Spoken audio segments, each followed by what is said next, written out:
Hey, welcome back to a new installment of the Wide Right Podcast. I'm Manny Navarro, Miami Hurricanes writer for The Athletic, joined again by Carlos Ledo of the MIA All Day Pod. It is Wednesday, November 6th, right around 12:45 p.m. Last night, Carlos, the CFP rankings came out for the first time. Miami, number four in the rankings behind Georgia, Ohio State, and Oregon. Kind of expected considering Miami was number four in the AP poll behind those same teams, which means Miami would be the number three seed if the playoffs started tomorrow. But they don't. They still got three regular season games left, including this one coming up Saturday at Georgia Tech. Miami looking for a little revenge after the Yellow Jackets pulled off that miraculous comeback last year here at Hard Rock Stadium. Canes coming off an impressive, I would say, blitz against Duke in the second half to beat them with 53 points. Let's start with Duke. We'll get into mailbag questions. We'll talk about Miami's defensive struggles, but let's talk about the Duke game, Carlos, and what your biggest takeaway was. Well, apparently the walk from the Miami locker room at Hard Rock is pretty long as well, right? So that got the team a little tired early on, especially the secondary. Apparently the secondary stays way in the back of the locker room, so their walk was pretty long. The other takeaway is Manny Diaz gonna Manny Diaz, bro.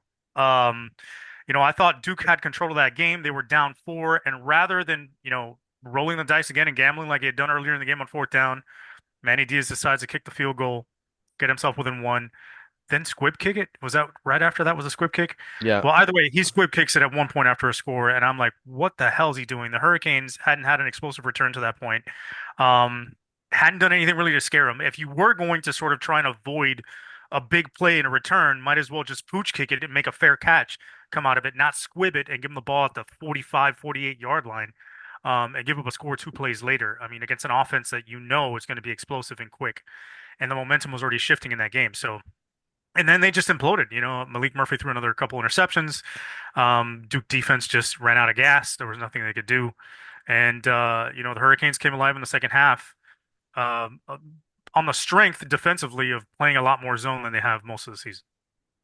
Yeah, I mean they got a few interceptions. I think it was three total in the game. Two of them Hmm. were airmail throws. One of Yeah. them was a nice catch. Should have probably had four picks in this game against Malik Murphy, but the defensive struggles were sort of uh, what stuck out like a sore thumb, right? Besides the fact that Miami's offense blew up like they have many, many other times. This is the third time this season Miami trailed at the half and had to mount a second half comeback to win a game against a team that they were favored to win pretty convincingly against at home. They ended up covering the spread. They won by 22 points, but a lot of nervous moments. And despite all that, Carlos, Miami still ended up being ranked number four in the CFP rankings. I think in large part it did help that Louisville went into Clemson and won last week. So Miami does have a win over a top 25 ranked opponent in terms of the CFP rankings.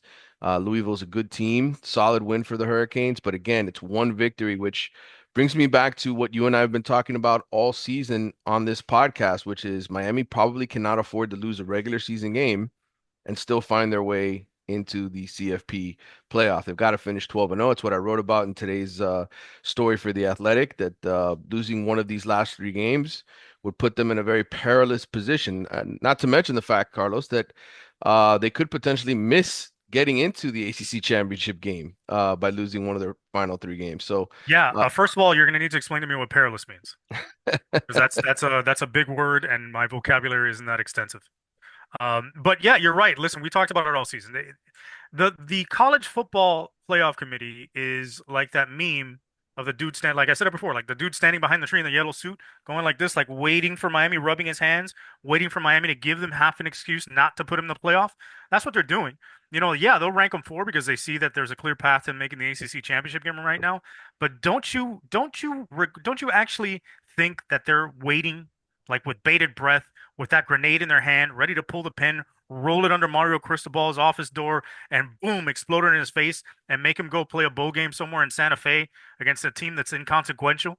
That's what they're dying for, right? They're hoping they actually might be finished as 0-3 down the stretch, and they could send them to Alaska to play in the Anchorage Bowl somewhere. That's what they really want.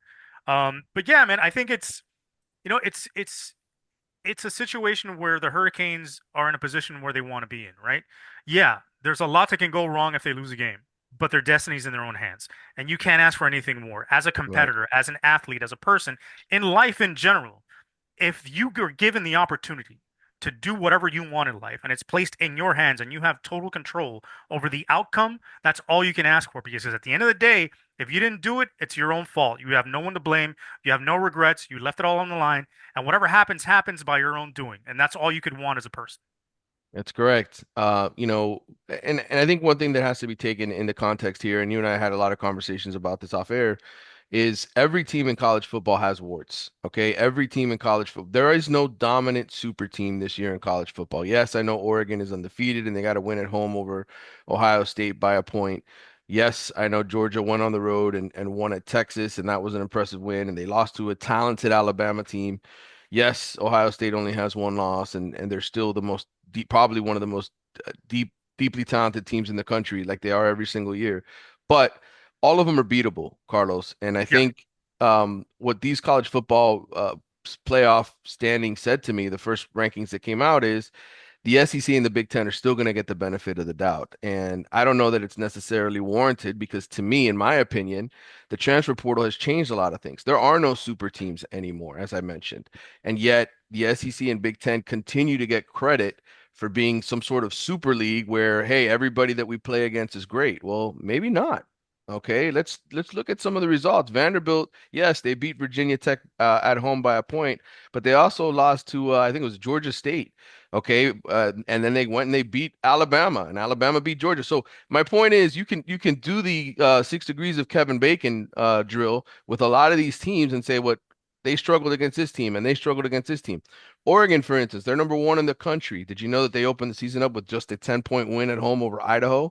Okay, they only beat Boise State by three. I mean, you could sit here and pick apart anybody's schedule. Penn State, who just lost to Ohio State, they barely beat Bowling Green at home. Bowling Green was 4-4 going into last night's game, watching them on TV. Texas A&M struggled against Bowling Green at home. Okay, Texas A&M was leading the SEC. So to me, I don't see the sizable gap that there used to be in this sport. Even if the SEC and Big Ten have more money to spend, more NIL dollars, more TV dollars, all of those things, I think college football is different. And I think that's going to be something that hopefully in the next couple of years, the playoff committee and everybody else starts to see and they start to do these rankings a little bit more fairly. Yeah, and again, listen, ultimately it's all going to come down to the top four being the guys that win the conference championship. So that really takes care of itself. So it's really filling in those other spots. And you've got a situation really in this whole playoff scenario where Indiana could throw a monkey wrench in everything, right? If Indiana beats Ohio State, they win the Big Ten title. Now you're looking at a two-loss Ohio State team. Now you're looking at a one-loss Oregon team. Now you're looking at like what the hell do we have going on here? And it's sort of a seismic change within that. If Alabama goes, um, runs the rest of the table, and then maybe Georgia picks up another loss, Tennessee picks up another loss, those things happen, and then you've got a real big what we call an arroz con mango in Cuban in the SEC. And really, the clearest pathway to all this is Miami winning the ACC. They probably have the easiest road ahead and the clearest path to getting there, just and controlling their own destiny. So it's interesting to see. But I think, to me, the one thing that scares me about the Hurricanes is, yes, usually when you get into conference play, your production dips a little bit in terms of offense and defense, but the defensive dip has been, astounding. It's been like a big chasm. So just to give you an idea, they're averaging their points per game in terms of points for and their overall average is 47.4. In conference, it's 43.6. So they're only down a little bit in conference compared to overall in terms of their scoring on offense. Defensively, their overall defensive average points per game, and this is including the whole season, is 22.6 points per game. In conference, it's 32.4. That's a difference of 9.8 points per game. That's almost 10 points a game. This team is giving up more on defense while scoring less on offense, and that's concerning. They're also giving up a total of 62 yards more per game on defense than they are overall. Not even, pre-conference, overall. So that's kind of telling. And I think they have to figure something out for this defense to be competent. So long as the defense is competent and it's not just an open wound that continues to gash and bleed out, they can control teams. They can hold them down to around 20 some odd points. They'll be fine. But giving up the 30s and the 40s against these teams in conference puts them in a position when they get to the playoffs, they're going to be facing better offenses. They're going to be in serious trouble.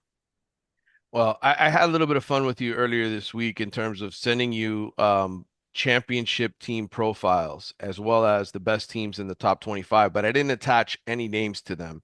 Right. I wanted you to kind of play a, hey, study this team from a, scoring offense, scoring defense, point differential, yards per play, differential, QBR, all that kind of stuff. And I didn't tell you, but I included the six teams that have played in the last three national championship games. That'd be Michigan and Washington last year, Georgia and TCU from 2022, and Georgia, Alabama in 2021.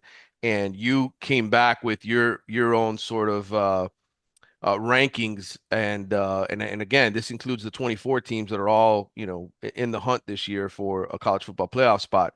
Your number one team, not knowing strength of schedule, this is just looking at numbers. Your number one team was Indiana for Yeah, this blindly season. it was Indiana because what I didn't do was take strength of schedule into consideration. What I did was take points for, points against, points differential, the major categories, specifically that scoring offense, scoring defense, and scoring differential. To me, were the three that I focused the most on because I think those are the most telling stats. And Hmm. yeah, Indiana was number one. Yeah, you had Indiana one, Ole Miss two, UGA from 2021, the national champions that went 14 and one, number three, the 2022 national champions, number four, Ohio State five, Texas six, Tennessee seven, 2023 Michigan eight, Miami ninth, and 2021 Bama 10th. So It's kind before anybody gives me shit, right? Before anybody Yes. gives me shit, because I know here it comes, here come the comments on YouTube, here come the tweets. This is what I did. I took those statistical categories. There were 18 teams that Manny gave me. Yep. Uh, and they were assigned a letter, A team A, B, C, D, all the way to R, right?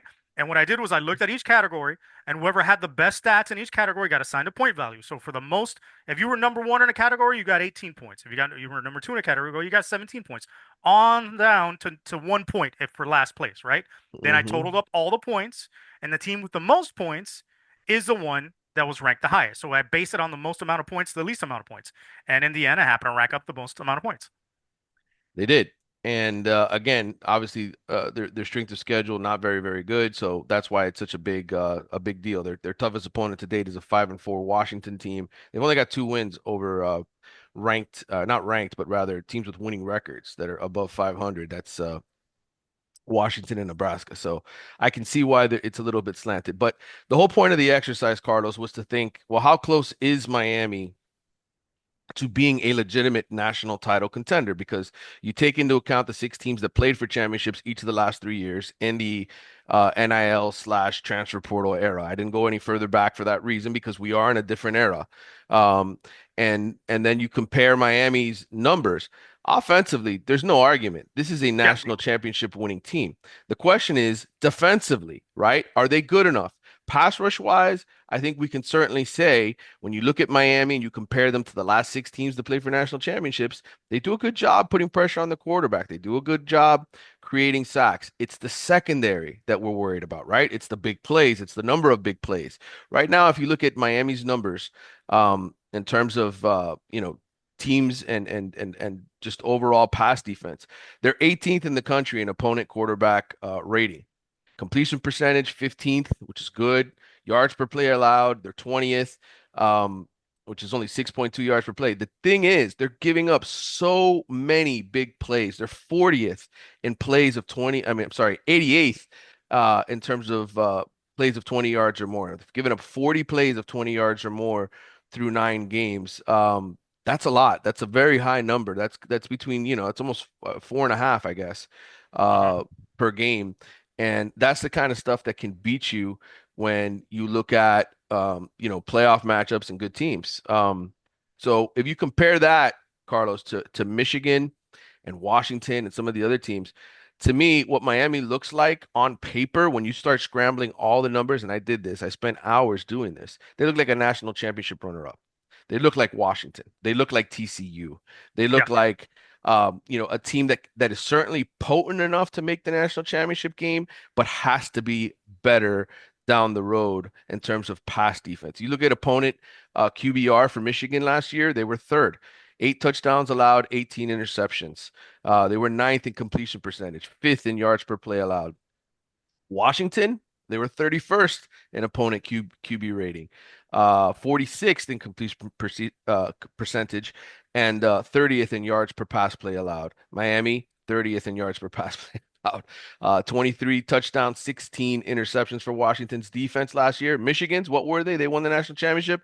8 touchdowns allowed, 18 interceptions. Miami right now sitting at 13 touchdowns, 13 interceptions allowed. So it's are they ultimately going to be good enough in the secondary? I don't know, but I do think what's encouraging is there aren't many teams that can play with them offensively. And as long as you can keep putting up those kind of points, averaging 43 points a game, like you said, against your conference opponents, yes, you're going to play tougher defenses down the stretch, but your team is elite on the offensive side of the football. So we'll see Yeah. what that ultimately means. The problem is to be a national champion, as we've seen, you know most of those national champions are elite on one side of the ball and really good on the other. Hmm. Right now, Miami is elite on offense and average to below average on defense since conference play started.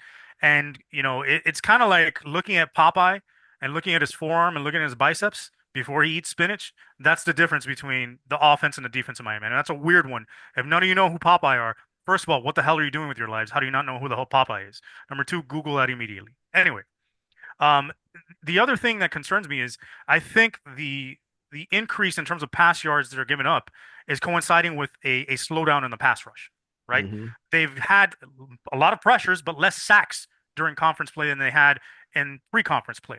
So that to me is one of the issues they're having. That coincided with Elijah Austin being out, Tyler Barron slowing down a little bit in a couple games, but he's still playing well. Bain is back, but not huge production, doing okay. I think to me that's been the biggest problem. And on top of they've been going a lot of man, and that's been burning them because if you don't get to the quarterback, you don't get the sacks, you don't bring home the pressure, that secondary is exposed. Another issue is when you're playing man to man and you've got a mobile quarterback that can run around for a while, they're going to break down at some point. In addition to that, if that quarterback breaks the pocket, it's harder to come up and make the tackle when you're turned and facing your man as opposed to coming up and playing out of the zone because your eyes are facing the ball to begin with. So there's a few different things that I think play into that they need to correct, that they can correct, but they showed a little bit of that and of an adjustment in the second half against Duke. Yeah, they did, and I think ultimately when you look at this defense, it's almost like turnover or bust with them. Yeah, It's almost as if, hey, we've got to create a negative play to give ourselves a chance to get off the field. And part of that is, and we've talked about this on this podcast quite a bit, they spent the money on the defensive line, they didn't spend it in the secondary. They could have try to go out and sign, elite safeties. Not that many of those guys are available every single year. You could have tried to get another cornerback to add some depth to that position. Just didn't happen.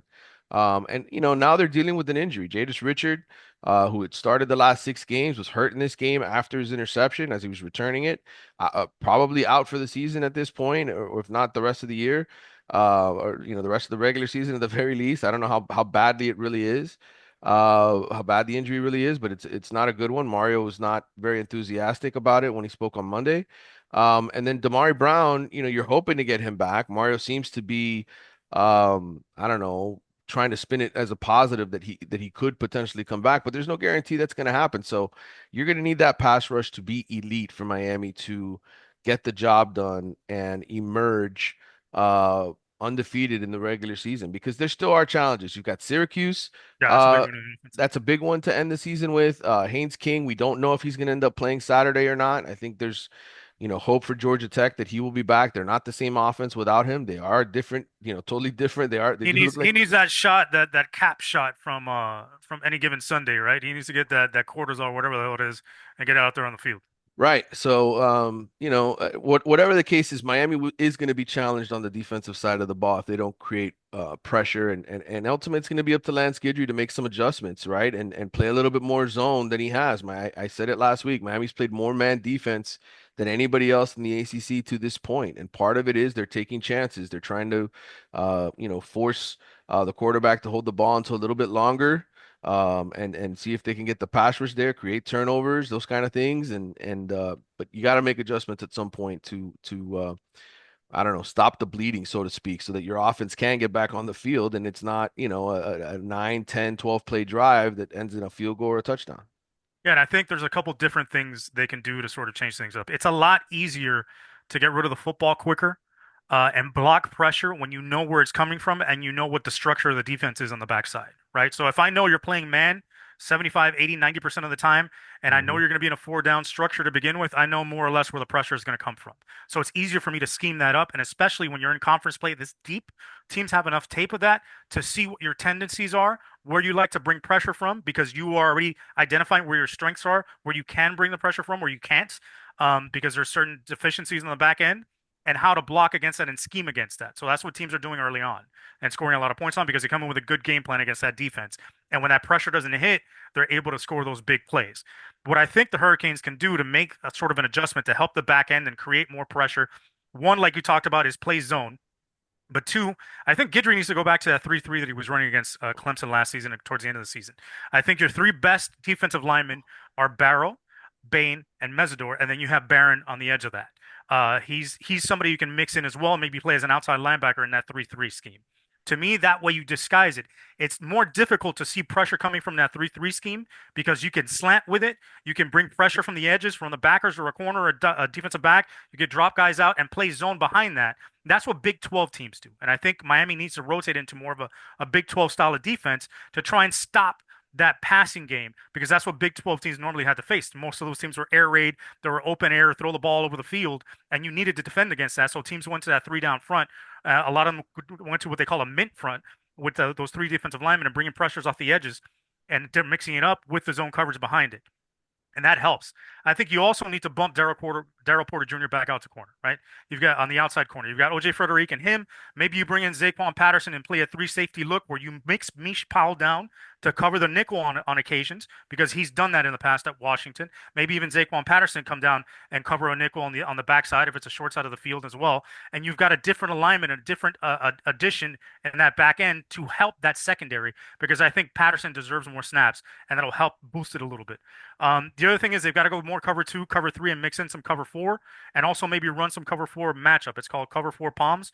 Florida State ran that a little bit last year, where basically you're playing a cover four zone, and whenever somebody goes into your zone, you lock up on them, and at that point, which helps you not get crossed up on routes, see the routes breaking towards you, and identify them. So that to me is what the Hurricanes need to do. Go a little bit more odd front.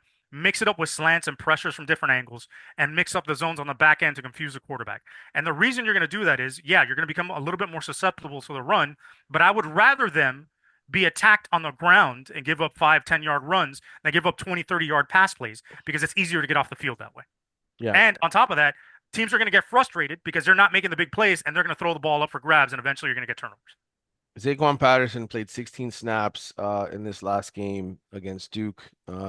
He was the sixth among defensive backs in terms of actually seventh among defensive backs in terms of snaps. Mish Powell, Jaden Harris played the most of anybody on defense. OJ Frederick, 66 snaps. Jadis Richard played 65. He was fourth. You look at the rest of the guys in the secondary. Daryl Porter, 49 snaps. Deani Hill, 32 snaps. And then Zaquan Patterson among DBs. But that number's going to have to go up now, obviously, with Richard out. And so I think that they're probably going to end up doing exactly what you just suggested, Carlos, and giving teams a different look because they are wounded in the secondary. Yeah, because they're not getting enough pressure. And I think, coming in, also, I think something else they need to do is on obvious passing downs, sub out Manoa. Bring in Popo Gary, bring in somebody else, and have Besaint with someone else that's a little bit better in terms of pass coverage as a linebacker on obvious passing downs. So that way you eliminate that liability on that side of the field. Yeah. Um, will be interesting to see what we see against Georgia Tech. Again, I don't know that we're going to sit here and break down the Yellow Jackets. They're 5-4 without Haynes King. They're a different team, not as good offensively. That's a game that Miami should win convincingly. If Haynes King plays, I think we have a ball game. We've got a much more competitive game. I will say this for Georgia Tech: they've improved defensively. I think they're top 50 now in scoring defense. Held Virginia Tech to 21 points the last time that they played them in Blacksburg. So they're not terrible on defense like they were in the past. They've improved on that side, but still, I think, Miami is a better team on paper pretty clearly and should win that game. Should have won last year too, though. Yeah, Um, okay. Let's not even bring that up. we're going to get into the mailbag next if you're watching us here on the YouTube channel. But if you're listening to us, we're going to cut away to an interview that I did earlier this week on Monday with one of the top 2026 recruits in the country, wide receiver out of Monarch High School, defensive back, really talented kid.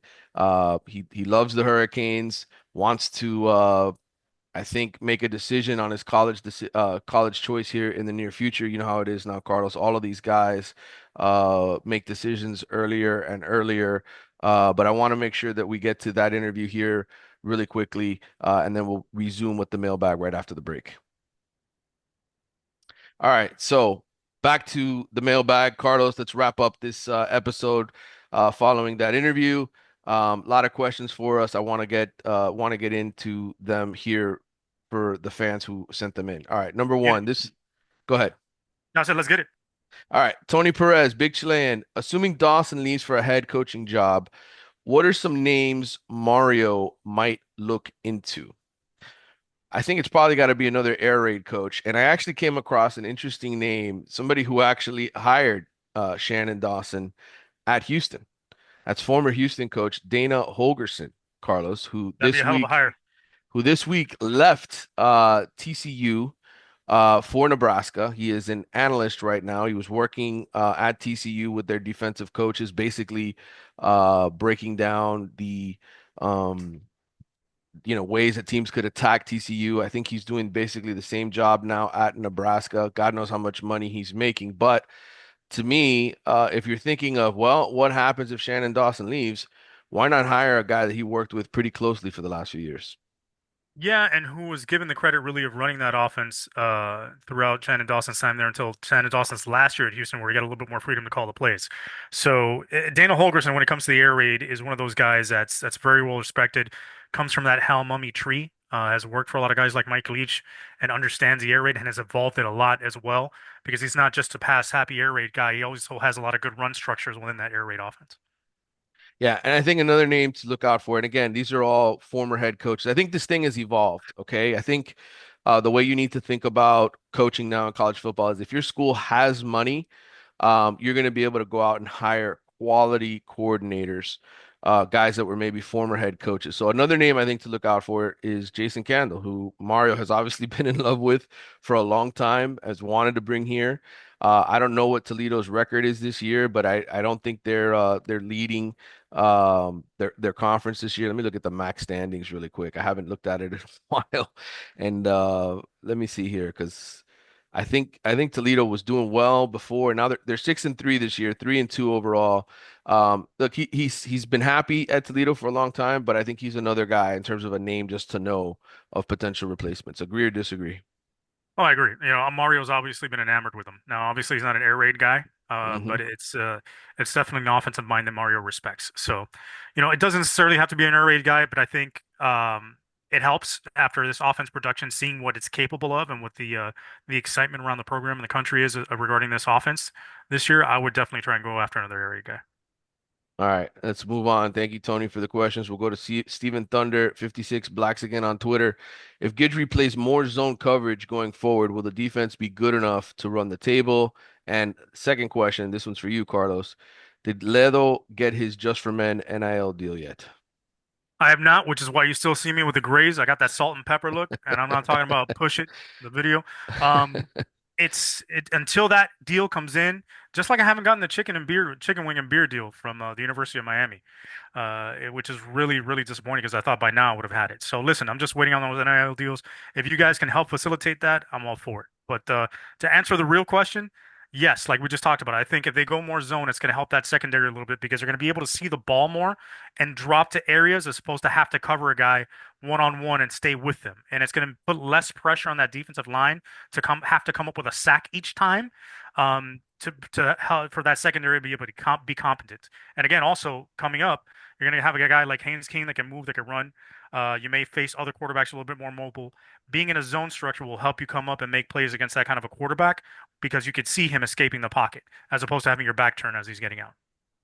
All good reasons to play that way going forward. I Plus, they think suck playing man. How about that? That's a good one.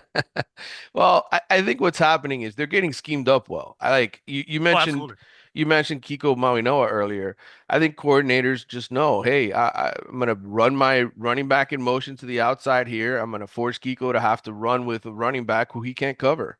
and just expose them. Like I don't know how much of that is on Guidry versus just the way that those guys, play their defense. Like that's just the way that they're used to doing. Like I don't know if there's somebody in a safety who could, kind of call Maui Goa off before the snap, the moment they see the running back going in motion. Hey, I'm gonna pick him up. Let's switch responsibilities or something. Like make an adjustment, make an audible at the line of scrimmage as this is happening to change the coverage. But they obviously just don't have those guys back there to do that. They might have with Cam Kitchens. They don't have that anymore. Well, I think the issue is because of the way they're playing. If you're playing man, right, your coordinator, your offensive coordinator is going to find a way to isolate that linebacker because he's going to have a man-to-man responsibility unless he's coming on a blitz. That's Hmm. the thing. So the way to stop that, if you're Lance Guidry or just for that, is you see motion by a back or you see someone to try to put Mayono on one-on-one on a back or on a slot receiver, you can auto adjust and audible that to an automatic blitz by Mayono and having somebody slide over and pick that guy up. That'd be Right. one of the ways to do it. The other way is you could also flip responsibilities, right? So Malinois is generally the Mike linebacker. Besaint is generally the Will. You could swap those responsibilities, right, in obvious passing situations or when there's motion and have them swap. Okay, I'm now Will, you're now Mike. I've got the backside, you've got the front side, right? And twist Hmm. those things around that way. And like I said, you could also mix the zone, which is the other way to do it, right? Malinois now has to drop to a spot as opposed to lock up with somebody. And it's easier for him to come up and make a play as opposed to run with a guy. Yeah, I mean, there's things that can be done. It's just to me, they're being out schemed. Teams are coming in and probably throwing some things at them that they haven't seen or on film, or they're not necessarily ready for. And in the end, that's where you can yell at your defensive coordinator, right? For being unprepared, for not having them in the right position to win. But it's hard at the time. Like Maui Noah, he's limited. He's not the fastest cover guy at the linebacker position, and like I don't know, I don't feel like I can really throw blame him for what happens. No, I mean he's got his limitations, just like every player has their limitations, right? But you've got to, as a coach, put your players in the best position to succeed. So if you're Right. seeing that, yeah, he's a great guy coming up and making plays in the run game, but he's got a deficiency in the pass game. So what do we do to help aid him to not be picked on, right? How do we not make that a liability? How do we mitigate that a little bit by putting him in different situations so that's not a one-on-one matchup? To this point, I think now with conference play, you've got enough tape to see how teams are trying to attack him and the different ways they can do that. There's only so many ways you can do it, right? And I think to this point, you've seen most of them. You may have some more creative ways down the road, but for the most part, you know in general how they're going to come out at him and try and get him involved in the passing game and attack him. So you got to scheme for that. Yep. All right. Armando Izagiri says AY2, it's AY2 Mondo on Twitter says, OJ reminds me of Antrel Roll. He's talking about OJ Frederic, the freshman. Roll did not allow a touchdown in his first 2 years as a Cane, struggled a little his last year as a pure cover corner, was moved to safety at the next level. How special is OJ in your opinion? Well, let's not forget, who were Antrel Roll's teammates, Carlos, back in 2001, 2002, 2003? Yeah, Ed Reed, Sean Taylor, you had a lot of guys back there. Yeah, I think, I, he had a lot more help. He certainly had a better team in front of him chasing down the quarterback. I think what you can say about Frederic is he's solid. He's come in as a freshman, I think developed the right way, gotten on the field the right way. Um, yes, he had a nice interception this last game, but there's been moments too where, uh, you know, there's confusion in terms of who's picking up which guy in coverage, right? Guys move in motion and guys get lost in coverage breakdown. So he's not perfect, but I think in terms of just raw ability as a freshman, he's one of the best that I've seen Miami get at that position in the last 20 years, since guys like Antrel Roll and Sean Taylor and others have left this program. So I think he's solid. I think he's probably going to end up being the best corner on this team by the end of the season. But how special is he long term? Is he another Antrel Roll? I can't answer that question. I think Yeah, it's we need hard to to see more. judge. It's hard to judge when the bar right now for that secondary is so low, Hmm. because competence makes somebody look excellent. And OJ's competent. He's good, and he hasn't given up many big plays. So a testament to him. The kid's really good. Do I think he's the next the next coming of lockdown corner for the University of Miami? I'm not sure yet. We'll see. Yeah, we got a ways to go before we get to any of those points. All right, Carlos. Next question. This is from Jake U880. Canes will outscore everyone, playoffs included, by 6+ points on their way to winning a sixth national championship. I'm guessing this is a hot take from Yeah, Jake. apparently. all because of their will to win and the emotion that has come with the season, both tragic and record setting. I don't know, man. Like right now, if you had to pick a favorite based on the first 10 weeks of the season, Whew. who are you picking to win? Like if I gave you $100 and say pick of all the teams that are out there right now that are not even just in the playoff, just teams that you think are good, who would you pick to win the national title? Uh, if it wasn't for Carson Beck, I'd say Georgia. But I'm gonna go with Oregon. And I'm gonna go with Ohio State. I think Ohio State is on paper the best team in college football. That was my pick in the preseason. I That's a think good their pick. I think their defense is elite. And I think offensively, they've got two really good running backs and a lot of playmakers at the wide receiver position that makes their quarterback look really, really good. So I think Ohio State would be my pick, but I could see Miami in the right scenario getting all the way to the national championship game. Just depends on matchups. Yep, I agree. All right. Rick 7705. If Cam Ward wins us a national championship, does that make him the best quarterback of all time in terms of College Miami? quarterback, absolutely. I think so. In terms of Miami quarterback, best Miami quarterback of all Yep. time. Yeah, absolutely. The best college quarterback Miami's ever had. I don't think he doesn't have to do anything in the NFL to me. I think just at the University of Miami, based on the production that he's putting up, winning a national championship, coming off as a 7-5 season, I think that puts him to the top. All right. This question is from Canes 2000, CGS Junior 2000 on Twitter. Do you see Damari Brown coming back in the regular season? I've been pretty adamant in thinking that's not going to happen. But we'll see what happens. I mean, desperation, calls for whatever it calls for, and they are thin right now at the cornerback position and hoping that guys come back and get healthy and help them out because they do feel like they can win a national championship. So I think a guy like Damari, if he can come back, if there's a possibility that he really could, and it's not just coaches talking about it, which has happened before. I've been doing this job a long time. Um, then I think he will come back. But I don't know where he is physically in his recovery. I don't know if he's even really practicing yet or smelling the field in a real meaningful way. So I can't sit here and tell you that he's close or anything like that because we're not allowed to practice. We're not even allowed on the fields anymore. So that's just the way it is. All right, this is from Miami Hurricanes enthusiast MIA underscore FLA. Thoughts on if Damari Brown will actually come back this season? If he does, would he make a significant enough improvement for the defense to be above average? Go Canes. I would say this about Damari. Any look, he's talented, he's long, but if he's not 100%, I don't see how that makes a difference. To me, this is all going to come back to pass rush. Agree or disagree, Carlos? Yeah, I agree. Ultimately, that's the biggest key. All right, 818 Cali Kane says, what do you think? Another Damari question. Jesus, it's out of Everybody, yeah, control. wow. What do you think if Damari is back? What do you think our back end looks like? Porter and OJ outside, Damari inside, and Mish and Patterson in at safety. Does this back end improve from where they are currently at? Okay, it's all goes hand in hand here. I do think if Damari comes back, he's a nickel. I think that's ultimately what he was supposed to play this season. And if he does, and he's healthy enough to give you, I don't know, 50 snaps a game, and then you can throw Dione Hill for another 15 or 6 or 20 snaps, to play for him, yes, I think that is a good back end. But you're counting on Patterson to be exceptional Yeah. back there. And you're Well, counting again, on look, we're me, talking about a Jaden Harris who hasn't been very good, right? Jaden Harris right. has been average to below average. If Patterson can at least be competent and average, that's an improvement. Same thing with the slot corner. Daryl Porter Jr., as good as he was last year, has been terrible in the slot. So if you can improve in the slot and at least be competent and be average there, that's an improvement. So I don't think it takes much to get over that bar.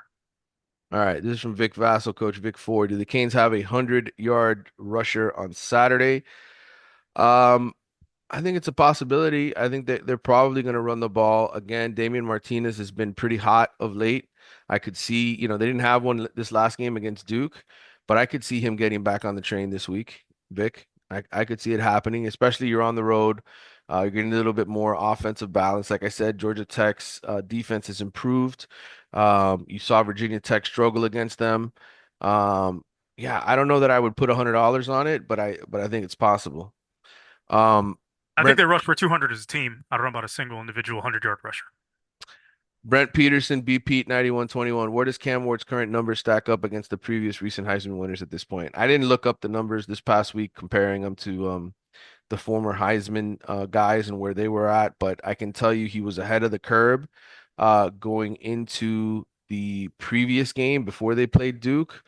Obviously didn't have his best game against Duke, but then rebounded with 400, yards and 4 touchdown passes against Duke. So I think he's probably back on the same path as Jaden Daniels and some of the other Heisman winners in the last couple of years. I think Caleb Williams, he was very much on track with them, if not ahead of them in some capacities, Brent. So I think, look, to me again, I feel like I'm repeating myself over and over every single week. I told you guys many times early in the year before any of this came down that Travis Hunter was going to be Cam Ward's biggest competition in my mind.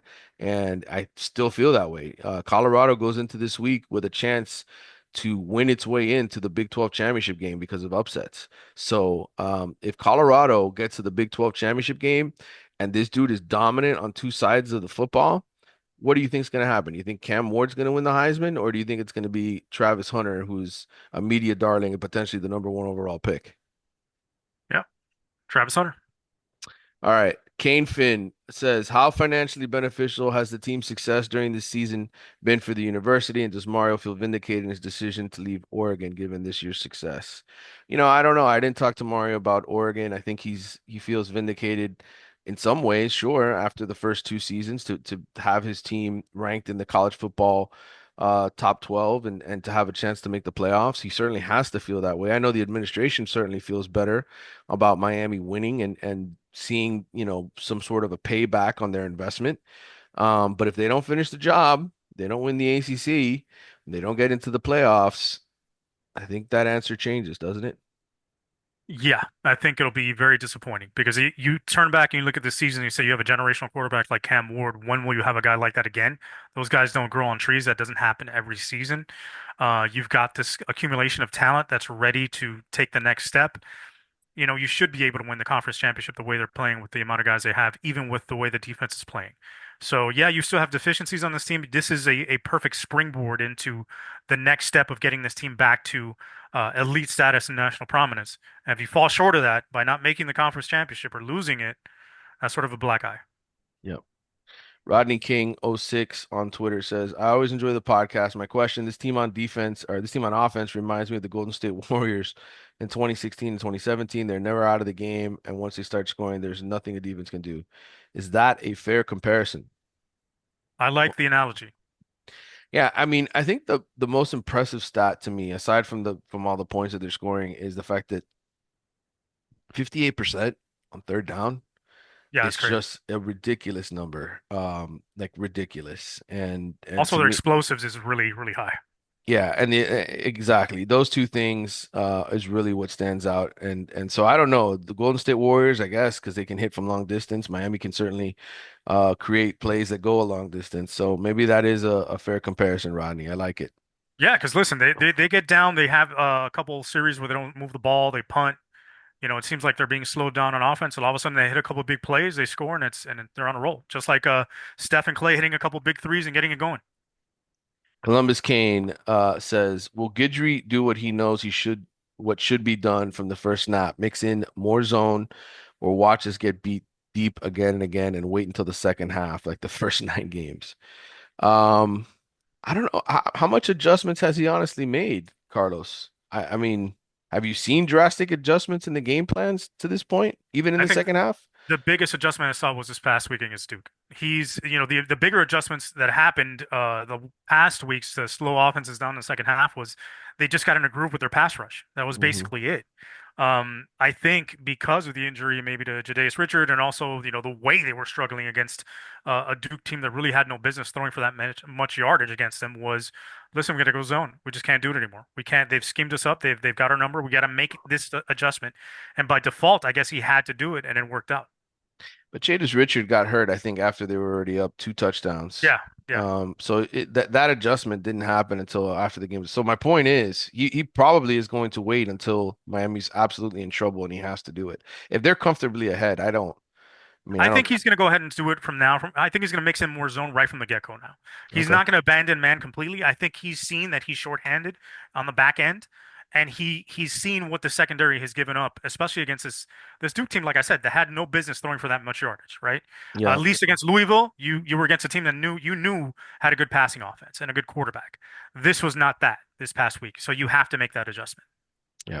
All right. Ralphie Rodriguez, R Rod 54 says, "What's the path for UM to play in the Orange Bowl semifinal other than getting to the round itself? What schools have to be ranked above the Canes that would opt for the Cotton Bowl instead?" All right, Ralphie. Well, if Miami wins the ACC and gets um the top four seed, they're in a perfect position to basically get themselves the Orange Bowl game. Now, obviously, if they're the number two seed or higher, that works itself out even more. The quarterfinal round, they will be playing in Atlanta. The ACC champion will be playing in Atlanta in the Peach Bowl. That's already been determined. But if they go in as an at-large, everything is off the table because they are now the lower seed that has to advance. Now, obviously, I think college football is going to try to do the best thing they can with the semifinals in terms of locations and to get teams in position to make the most money off of the game, whatever it is. So, but seeding will determine all that, and we really won't know until we get to the playoff. Yep. All right. Couple more. Mama's oldest boy, low key T305. Who do you think the Canes' potential starting quarterback will be next year, based off of who could potentially enter the portal? Great question, low key. I I don't want to just sit here and throw names out because there's nothing consequential yet. I think guys haven't entered the portal yet. Uh, Fan bases are going to go bananas. Oh, you mentioned my quarterback. Why did you do Yeah. that? He's going to stick around, that kind of thing.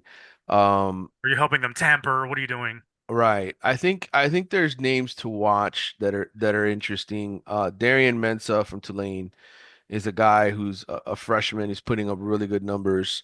But again, is he going to leave Tulane and that kind of a job? To come to South Florida. I don't know. CJ Bailey, of course, South Florida kid, starting now for NC State. He's played well. Miami tried to recruit him. Those could be younger guys that try to come over here. But I think ultimately, if you're looking for an experienced starter, somebody who is really, really talented, who could potentially lead you to a national championship, Josh Hoover at TCU is a guy who has played a ton this year and put up great numbers. 21 touchdowns, 8 picks. TCU is not very good. I don't know what's going to happen with their program going forward with coaching and all that kind of stuff. I think he's a guy to keep an eye on as potentially somebody that is talented enough to make the transition to come here and do something big at Miami. But they have Emory Williams. They've got a bunch of freshmen and other guys, and we'll see what happens. And we're far off away from that to be able to answer your question with any serious information.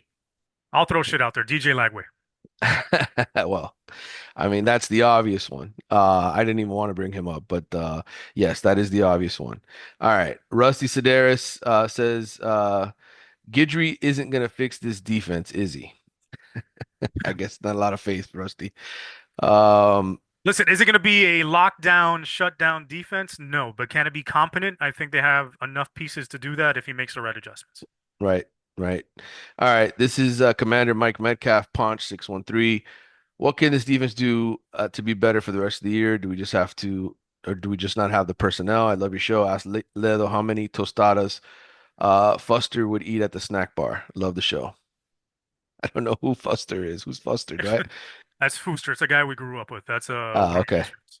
Okay, there you go. Chris Avros, Stringfellow 911. Manny, do you think it's coincidence that Damian Martinez's best games, Florida, Louisville, and Duke, have come with Jalen Rivers in the lineup? I sure don't. Yeah, And I also don't think it's a coincidence that the offensive line looks better with Rivers at guard. of course not. No, for sure.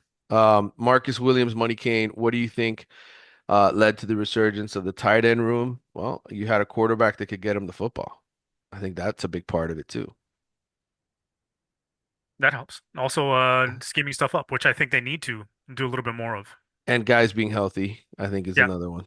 Cam McCormick was not a pass catcher. Is not a pass catcher. He just Hey, catches don't you touchdowns. disrespect Ken McCormick this He year, just son. catches touchdowns. That's it. That's Four all he catches, does. three touchdowns. He's like Stephen Baker, the touchdown maker. And last one here from Michael Bonassar. Is there a defense in the country that can hold Miami to under 30 points? That's a good question, Michael. I think Ohio State could. I think Texas Yeah. on the right day could. I think Georgia on the right day could. That's probably it. I don't think there's many more teams that have the personnel to wreak havoc up front on the offensive line and then cover some of the guys that Miami has at receiver Yep. consistently. Uh, but again, never say never. There are teams out there that could do it. Might even be a team in the ACC that can do it. Maybe it's SMU in the ACC title game. I don't know. We'll see when we get there. If Miami gets there, Carlos. Come on, man. Come on. I know Florida State's having a rough year and you want to shit, you want to piss on the parade, but now's not the time. All right, that's going to wrap it up for this week's Wide Right episode. Thank you for tuning in. I hope you got a chance to listen to our interview earlier and were able to enjoy the show. We will be back next week after Miami plays Georgia Tech on Saturday. Anything else from you, Carlos? Hey, fun fact for those of you that look at Twitter and see all the replies to Manny's bat signal for Twitter questions or X questions, that Commander Mike Metcalf, that's the cop I went to Gainesville with. That's the guy? That's the guy. Woo.